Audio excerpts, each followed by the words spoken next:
Hoy toca rendir tributo al inolvidable Javier Solís, quien hace 59 años nos dejó para siempre. Eres más hermosa que el sol y más blanca que la espuma. Para rendirle homenaje que merece, te prepararemos un video lleno de historias, datos curiosos y anécdotas que quizá no conocías de este gigante de la música, el eterno rey del bolero ranchero, el señor de las sombras, Gabriel Siria Levario, quien conquistó el mundo con su voz única bajo el nombre que todos conocemos, Javier Solís. Si en mi propia cara te ama, vida mía. Antes de meternos de lleno en esta historia que te va a llegar al corazón, te quiero pedir algo. Si aún no formas parte de nuestra familia, este es el momento. Pica en el botón de suscribirte y activa la campanita. Eso nos ayuda muchísimo a seguir creando contenido de calidad para ti. Y claro, también para que no te pierdas ningún chisme sabrosón. Ahora sí, como dijo la Popochas, vámonos a lo mero bueno. Se te olvida que me quieres a pesar de tus palabras. El fallecimiento de Javier Solís el 19 de abril de 1966 fue un golpe seco al alma de México entero. Todavía no nos reponíamos de la partida de Pedro Infante y Jorge Negrete cuando otra tragedia nos sacudió. La voz de Terciopelo, nuestro último gran ídolo del bolero de mariachi, nos decía adiós. La noticia nos esparció como pólvora.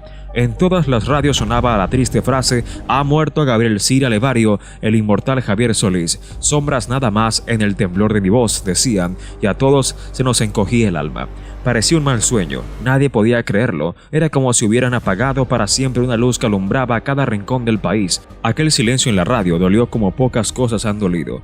Mientras anunciaban su partida, sonaba en fondo una canción que quedaría para siempre ligada a su adiós, Amigo Organillero, una melodía nueva que casualmente debutaba el mismo día de su muerte. Amigo Organillero, aunque tu música me destroce el alma, seguía sonando mientras todo un país lloraba. La ironía fue brutal, su carrera, como la de Negrete Infante, se apagó cuando estaba en la cumbre. Si Dios me quita la vida. Lo más doloroso fue que se nos fue tan joven. Javier Solís apenas contaba con 34 años cuando dejó este mundo. Increíble, ¿verdad? Te hago una pregunta, ¿cuál es tu canción favorita de Javier Solís? Déjala en los comentarios, queremos leerte y armar entre todos un homenaje que esté a la altura de su legado. Entre los grandes ídolos del pueblo, solo Jorge Negrete logró rebasar la barrera de los 40. Pedro Infante impartió a los 39. Y sí, antes de que empiecen a decirlo, Antonio Pedro no era Pedro Infante. Javier, ese joven de voz inigualable, nos dejó demasiado temprano. Y es que su vida, aunque corta, estuvo llena de momentos intensos que marcaron para siempre nuestra música popular. Me salgo en las noches a gritar mi locura. Según el libro El Señor de las Sombras, publicado en 1994 por la editorial Clio, Javier tenía un presentimiento oscuro sobre su destino. Más de una vez soltó entre amigos: yo no voy a llegar a viejo. No era algo que dijera para llamar la atención, lo sentía de verdad. Blanca Estela Sáenz, su última esposa y madre de sus 2 hijos, lo confirmó años después. Incluso cuentan que a Refugio Robles, pareja de su tío Valentín, quien lo crió como a su hijo, le confesó su presentimiento de morir a los 34 años, y tristemente así fue.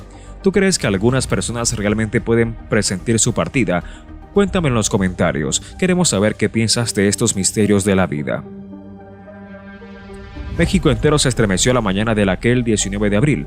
Nadie podía comprender cómo un ídolo tan joven, tan en la cima de su carrera, podía irse de un momento a otro. Solís apenas tenía 9 años de trayectoria, pero en ese corto tiempo había grabado más de 300 canciones, una cifra impresionante que demuestra la pasión con la que vivió su arte. Además, no era cualquier voz, era una voz que acariciaba el alma, que envolvía con cada nota y que todavía hoy, generaciones después, sigue emocionando hasta las lágrimas. ¿Sabías que muchas de sus canciones siguen siendo reeditadas y vendidas hasta hoy? Eso habla del poder que tuvo y sigue teniendo sobre el corazón de la gente. Pero, ¿qué fue exactamente lo que pasó aquel fatídico día que llevó a uno de nuestros grandes cantantes a partir tan pronto? Esta historia también la tenemos aquí para ti. ¿Te gustaría que contáramos más anécdotas pocas conocidas de Javier Solís? Si quieres un segundo video, deja un sí quiero en los comentarios y compártelo para que más gente se una. Porque recordar es volver a vivir, y Javier Solís merece ser recordado como lo que fue, un verdadero tesoro de la música mexicana, un alma sensible que dejó todo en cada interpretación. Así que, si quieres seguir viajando con nosotros por las historias de los grandes, no olvides suscribirte, activar notificaciones y compartir este video con todos los amantes del buen bolero. Participó en cerca de 30 películas. Esta pena tan honda, tan auténtica locura, sin embargo, como muchas ya sabrán, su faceta como actor no logró tener ni remotamente el mismo impacto que su trayectoria como cantante. Y es que cuando ese hombre dejaba salir su voz, no era simplemente un canto, era hechizo puro. En el caso de Solís, su triunfo se debe principalmente a la singularidad de su voz. Esa dulce, aterciopelada, afinada hasta el fondo del alma, ha sido motivo de numerosos análisis y hasta hoy nadie comprende cómo era capaz de subir y bajar tonos con tanta suavidad sin fallar ni tantito. Voz de la guitarra mía al amanecer la mañana. A Javier Solís se le conocía como la voz de terciopelo, apodo relacionado con una técnica de canto operístico llamada la mezzavoce, que consiste en interpretar a media voz. Esto representa un enorme desafío técnico, sobre todo en los tonos altos, ya que se debe conservar un volumen bajo pero intenso mientras se ejerce una alta presión de aire sobre las cuerdas vocales. Quiero cantar la alegría de mi tierra mexicana. Grandes figuras de la música tradicional mexicana lo han reconocido como la mejor voz que ha dado nuestro folclore. Y no es algo que digamos al aire, ¿eh? Lo han afirmado nombres como Marco Antonio Solís, Pepe Aguilar e incluso el propio Vicente Fernández. Javier Solís es para mí la voz más espectacular que ha existido, y dudo mucho que vuelvan a ser una igual, con esa dulzura y calidad en su entonación aterciopelada. Vicente incluso soñaba con ser cantado por quien él consideraba el máximo intérprete de la música mexicana, don Javier Solís. Vicente, quien en su momento aspiró a llenar el vacío que dejó Javier, intentó ocupar su sitio, pero no fue tarea sencilla.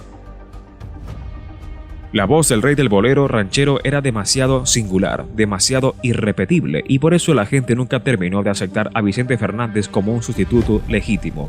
México lindo y querido, si muero lejos de ti, que digan que estoy dormido. Porque hay voces y luego hay leyendas. Una de las cualidades que siempre distinguieron a Javier Solís fue su inmensa sencillez. A pesar de poseer un don vocal extraordinario, nunca se consideró a sí mismo un cantante. No, señor, él afirmaba ser simplemente un intérprete de canciones. Quisiera abrir lentamente mis entrañas a tus pies, pero bastaba escuchar tan solo un fragmento de cualquiera de sus melodías para entender que estábamos frente a alguien tocado por lo divino, uno de esos artistas que no nacen cada año. Compadre, no, uno de esos que aparecen cada varios siglos, como un cometa. Su paso es breve, pero su brillo jamás se apaga, para poderte demostrar que más no puedo amar y entonces morir después. Y hoy, la luz de Javier Solís sigue encendida más intensa que nunca, entre acordes de mariachi, ecos de boleros y corazones que aún lo recuerdan. Y es que, siendo sinceros, no hay que ser un sabio para reconocer su grandeza. Nomás date una vuelta por YouTube y verás que Javier Solís sigue tan presente como siempre. La gente continúa escuchando su música, dejando comentarios llenos de cariño en los videos y compartiendo memorias en la caja de comentarios como si apenas ayer estuviera cantando. Se te olvida que me quieres, a pesar de lo que dices. Ahí mismo, puede hallar presentaciones en vivo donde entona su legendaria Sombras con una fuerza y un sentimiento que todavía hoy eriza la piel. Sombras nada más, acariciando mis manos. También está la grabación de Se te olvida, conocida como La Mentira, otra joya que quedó marcada en la historia de la música mexicana. Se olvida que hasta puedo hacerte daño si me lo propongo. Lo más impresionante es que esas grabaciones datan de los años 60 y aún con los micrófonos ambientales de aquella época su voz suena nítida, potente y con esa marca que jamás nadie ha logrado replicar. Además, vestía atuendos impresionantes decorados con botones dorados en forma de gallo que le otorgaban una apariencia de charro distinguido, majestuoso y totalmente inolvidable.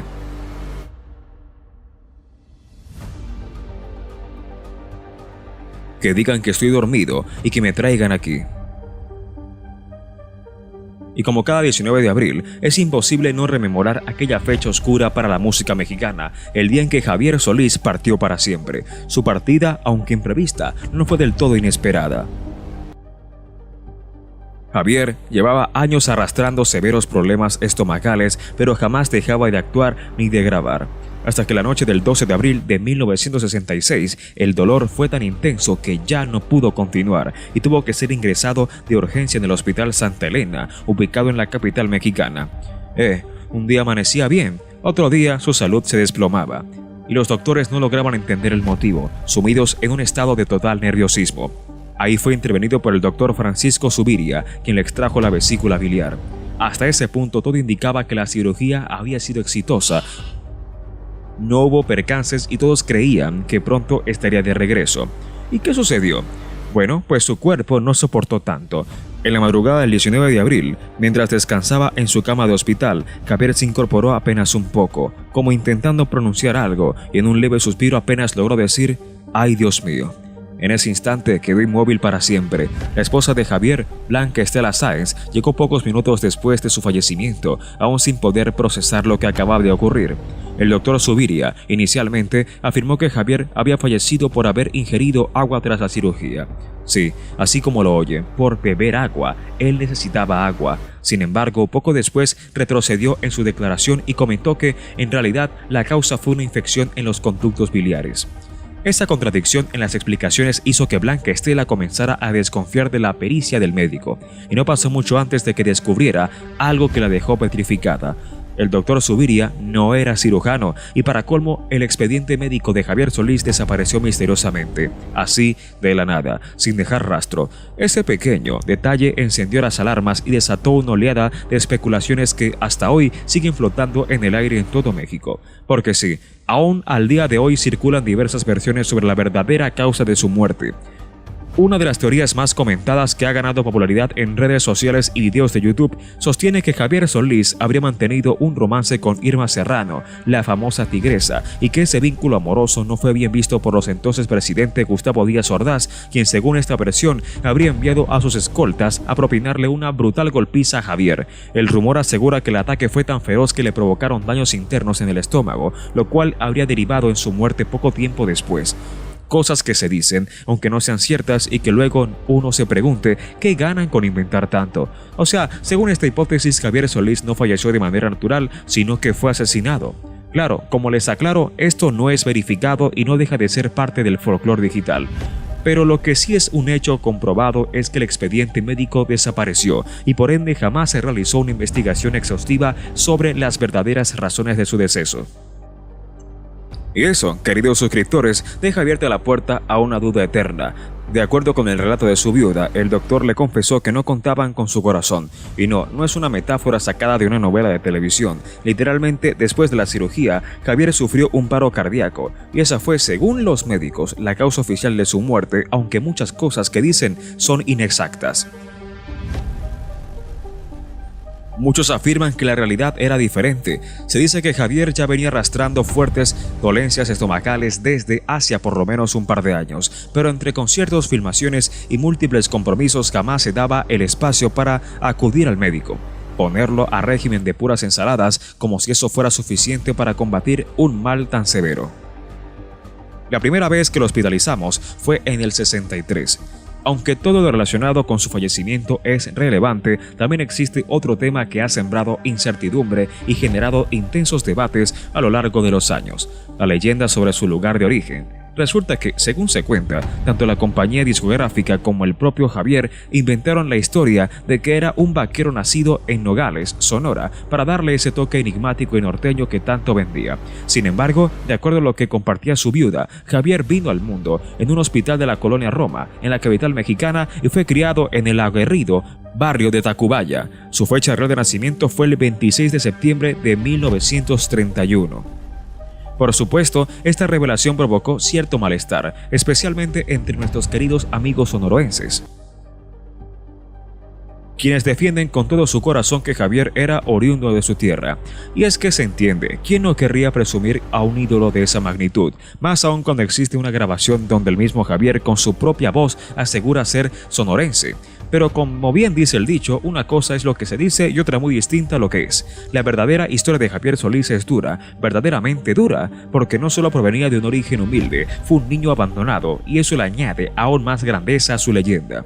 Cuando Gabriel Siria Levario, su verdadero nombre, era apenas un recién nacido, su madre biológica, doña Juana Levario, lo dejó bajo el cuidado de su hermano Valentín, quien estaba casado con una mujer llamada Ángela. Ellos se convirtieron en sus padres adoptivos y, aunque no tenían grandes recursos, lo criaron con todo el amor del mundo, como si fuera de su propia sangre. Pero la vida no le daba tregua. Cuando Javier tenía apenas 9 años, su madre adoptiva, Ángela, falleció, dejándolo nuevamente sin madre. Aún así, Valentín continuó cuidándolo, y tiempo después se volvió a casar con otra mujer a quien Javier también llegó a considerar como madre. porque, en ausencia de lazos de sangre, él encontró un hogar de corazón. Debido a las carencias económicas en casa, Javier tuvo que ponerse a trabajar desde muy pequeño. Primero se desempeñó como aprendiz de mecánico, después trabajó en una panadería y hasta llegó a ser repostero. Durante más de 10 años se ganó la vida como carnicero, precisamente en la carnicería La Providencia, El Destino, como buen narrador de historias. Tenía algo especial reservado para él. Ahí trabó amistad con unos mariachis que, al escucharlo cantar, le dijeron: «Oye, compa, cantas muy bonito, ¿por qué no te vienes con nosotros a Garibaldi?». Y así, sin grandes expectativas ni romanticismos, sino por pura necesidad, comenzó su aventura en la música. En una entrevista confesó que su vocación nació por necesidad, ya que en el mariachi ganaba más que como carnicero. Lo que obtenía de la carnicería no le alcanzaba ni para comer. Ya trabajando como mariachi, una noche, mientras cantaba en un centro nocturno llamado La Azteca, que hoy en día es una farmacia, ocurrió algo inesperado. Julito Rodríguez Reyes, la primera voz del famoso trío Los Panchos, lo escuchó cantar. Julito quedó impresionado con su talento y decidió recomendarlo a una casa disquera. Al principio la disquera dudaba en contratarlo. Decían que era un imitador más de Pedro Infante y que ya tenían suficientes. Deshacerse de esa etiqueta fue todo un desafío. Ahí fue cuando apareció el director artístico Felipe Valdés Leal, quien supo ver algo único en él. Felipe se convirtió en su mentor, lo guió y le ayudó a encontrar un estilo propio, una voz que no imitaba a nadie y que, con el paso del tiempo, se volvió inconfundible. Así fue como Javier Solís se transformó en una leyenda, grabando cientos de canciones en menos de 10 años. A pesar del éxito arrollador que consiguió como cantante, Javier jamás perdió la sencillez. Siempre hablaba de su carrera como un regalo del cielo, y lo más impresionante es que ya se encontraba en pláticas para grabar un disco al lado de nada más y nada menos que Frank Sinatra. El 19 de abril de 1966, exactamente a las 5:25 de la madrugada, en la habitación 406 del Hospital Santa Elena en la capital mexicana, ocurrió el lamentable suceso. A partir de ese instante comenzaron a circular versiones, especulaciones y también interrogantes acerca de la auténtica causa de su partida. La gente no lograba comprender cómo un hombre tan joven, con apenas 34 años de vida, pudo fallecer después de una cirugía de vesícula biliar.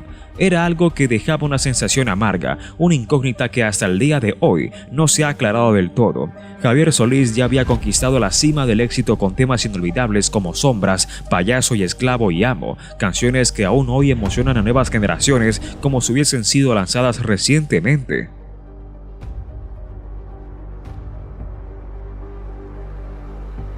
Tras su partida, estalló una controversia inesperada en torno a la canción Amigo Organillero. Una pieza que, por esas ironías del destino, se estrenó el mismo día de su deceso. Para muchos, aquello no fue una simple casualidad. Algunos lo interpretaron como un presagio, una despedida anunciada. Rafael Carrión, autor de la melodía, tuvo que enfrentar fuertes acusaciones y reproches. Hubo quienes, impulsados por el dolor y la superstición, llegaron a afirmar que él había sido responsable de la muerte de Javier Solís a través de su composición.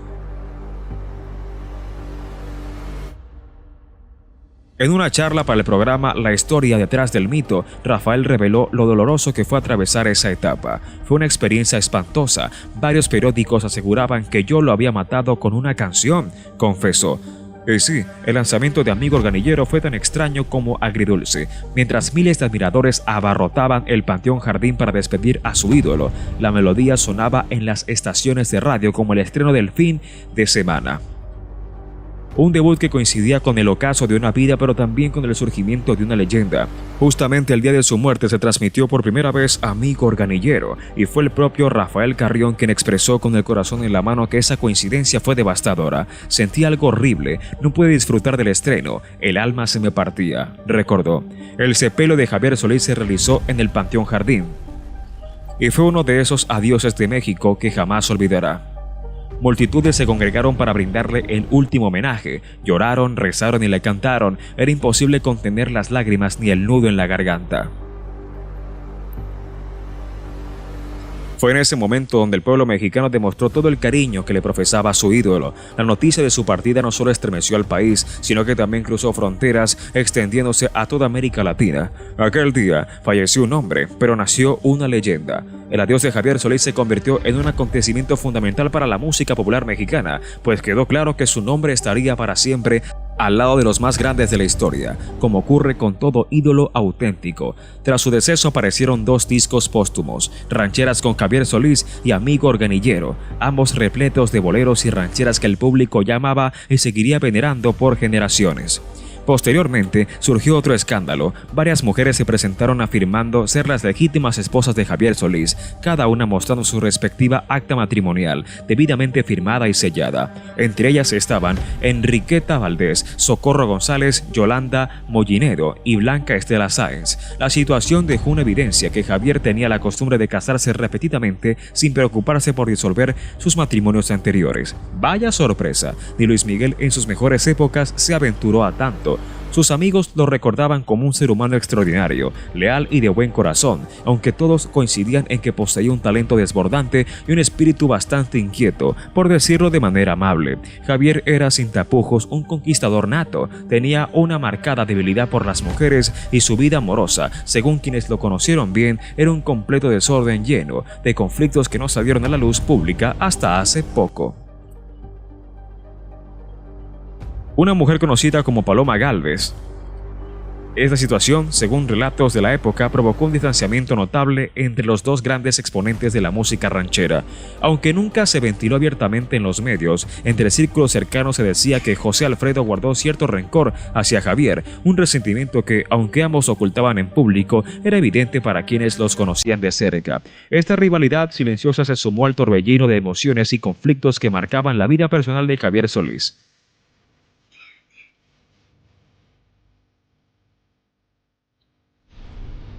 Mientras su carrera ascendía como la espuma, su entorno íntimo era un campo minado de enredos sentimentales, promesas incumplidas y corazones rotos. A pesar de ello, su carisma y su voz única lograban mantenerlo en la cima, convirtiéndolo en un verdadero fenómeno popular que desbordaba las fronteras de México. Tras su muerte, no solo surgieron las viudas legítimas, sino también decenas de mujeres que aseguraban haber tenido romances secretos con el intérprete. Historias de amoríos furtivos, promesas de matrimonio, hijos no reconocidos e incluso rumores de relaciones prohibidas comenzaron a salir a la luz, alimentando el mito en que un Javier Solís tan apasionado en su vida privada como en su interpretación artística. Algunos periodistas de la época intentaron investigar estos rumores, pero la familia del cantante, deseando proteger su legado, cerró filas y evitó dar declaraciones que pudieran empañar su imagen pública. Así, la figura de Javier quedó rodeada de un halo de misterio entre el amor profundo de su gente y las historias no contadas que hasta hoy siguen despertando la curiosidad. En el terreno artístico, la huella que dejó es imborrable. Su capacidad para transmitir emociones con cada nota, su interpretación llena de matices, su voz de terciopelo que podía desgarrar el alma y acariciar el corazón, lo convirtieron en un ícono irrepetible. No importaba si cantaba un bolero, una ranchera o un vals, su talento era tal que lograba apropiarse de cada canción y hacerla suya de una manera única. A más de medio siglo de su partida, sus canciones siguen acompañando a quienes buscan consuelo, amor o simplemente una voz que entienda sus sentimientos. Cada interpretación de Javier Solís es como un puente directo al corazón, una prueba viva de que su legado no pertenece solo al pasado, sino también al presente y al futuro de la música popular. En su honor se han organizado homenajes, lanzado recopilaciones y producido documentales que intentan contar su historia, aunque pocos logran capturar la verdadera esencia del hombre detrás de la leyenda, un hombre lleno de virtudes, pero también de contradicciones, que vivió intensamente cada instante de su existencia, como si en el fondo supiera que su tiempo sería breve. Así, la figura de Javier Solís continúa viva, no solo en sus grabaciones, sino también en el recuerdo de millones que, generación tras generación, descubren en su música un pedacito del alma mexicana, esa mezcla de alegría, melancolía y pasión que él supo representar como pocos, de charro distinguido, majestuoso y totalmente inolvidable.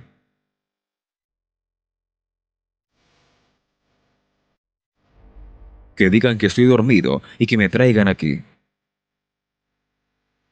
Y como cada 19 de abril, es imposible no rememorar aquella fecha oscura para la música mexicana, el día en que Javier Solís partió para siempre. Su partida, aunque imprevista, no fue del todo inesperada.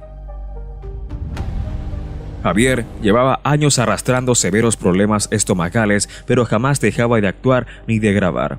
Hasta que la noche del 12 de abril de 1966, el dolor fue tan intenso que ya no pudo continuar y tuvo que ser ingresado de urgencia en el Hospital Santa Elena, ubicado en la capital mexicana. Un día amanecía bien, otro día su salud se desplomaba, y los doctores no lograban entender el motivo, sumidos en un estado de total nerviosismo. Ahí fue intervenido por el doctor Francisco Zuviria, quien le extrajo la vesícula biliar. Hasta ese punto todo indicaba que la cirugía había sido exitosa. No hubo percances y todos creían que pronto estaría de regreso. ¿Y qué sucedió? Bueno, pues su cuerpo no soportó tanto. En la madrugada del 19 de abril, mientras descansaba en su cama de hospital, Javier se incorporó apenas un poco, como intentando pronunciar algo, y en un leve suspiro apenas logró decir «¡Ay, Dios mío!».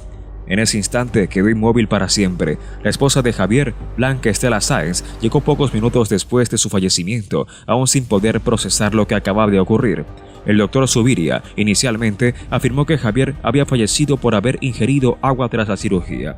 Sí, así como lo oyen, por beber agua. Él necesitaba agua. Sin embargo, poco después retrocedió en su declaración y comentó que, en realidad, la causa fue una infección en los conductos biliares.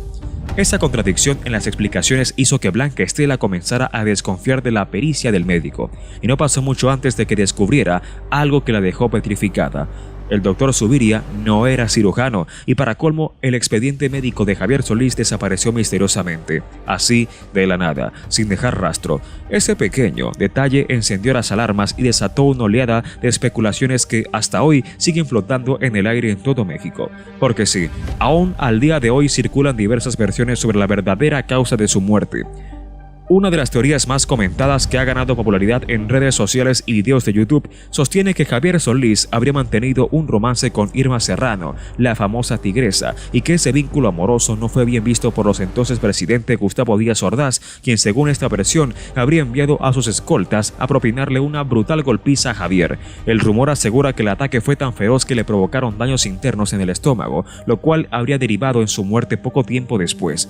Cosas que se dicen, aunque no sean ciertas, y que luego uno se pregunte qué ganan con inventar tanto. O sea, según esta hipótesis, Javier Solís no falleció de manera natural, sino que fue asesinado.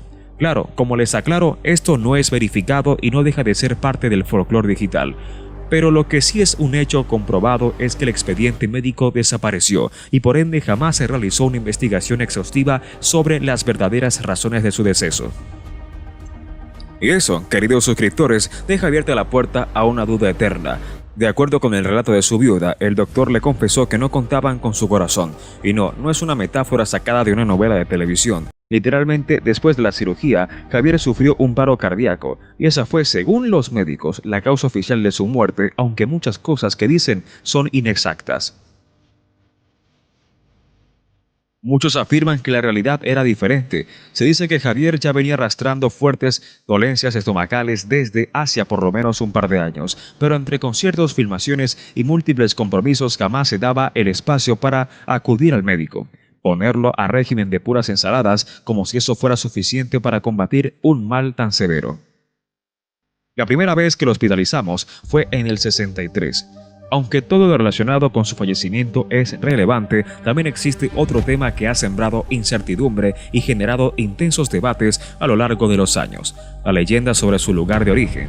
Resulta que, según se cuenta, tanto la compañía discográfica como el propio Javier inventaron la historia de que era un vaquero nacido en Nogales, Sonora, para darle ese toque enigmático y norteño que tanto vendía. Sin embargo, de acuerdo a lo que compartía su viuda, Javier vino al mundo en un hospital de la colonia Roma, en la capital mexicana, y fue criado en el aguerrido barrio de Tacubaya. Su fecha real de nacimiento fue el 26 de septiembre de 1931. Por supuesto, esta revelación provocó cierto malestar, especialmente entre nuestros queridos amigos sonoroenses, quienes defienden con todo su corazón que Javier era oriundo de su tierra. Y es que se entiende, ¿quién no querría presumir a un ídolo de esa magnitud? Más aún cuando existe una grabación donde el mismo Javier con su propia voz asegura ser sonorense. Pero como bien dice el dicho, una cosa es lo que se dice y otra muy distinta lo que es. La verdadera historia de Javier Solís es dura, verdaderamente dura, porque no solo provenía de un origen humilde, fue un niño abandonado, y eso le añade aún más grandeza a su leyenda. Cuando Gabriel Siria Levario, su verdadero nombre, era apenas un recién nacido, su madre biológica, doña Juana Levario, lo dejó bajo el cuidado de su hermano Valentín, quien estaba casado con una mujer llamada Ángela. Ellos se convirtieron en sus padres adoptivos y aunque no tenían grandes recursos, lo criaron con todo el amor del mundo, como si fuera de su propia sangre. Pero la vida no le daba tregua. Cuando Javier tenía apenas 9 años, su madre adoptiva, Ángela, falleció, dejándolo nuevamente sin madre. Aún así, Valentín continuó cuidándolo y tiempo después se volvió a casar con otra mujer a quien Javier también llegó a considerar como madre. Porque, en ausencia de lazos de sangre, él encontró un hogar de corazón. Debido a las carencias económicas en casa, Javier tuvo que ponerse a trabajar desde muy pequeño. Primero se desempeñó como aprendiz de mecánico, después trabajó en una panadería y hasta llegó a ser repostero. Durante más de 10 años se ganó la vida como carnicero, precisamente en la carnicería La Providencia, El Destino, como buen narrador de historias. Tenía algo especial reservado para él. Ahí trabó amistad con unos mariachis que, al escucharlo cantar, le dijeron: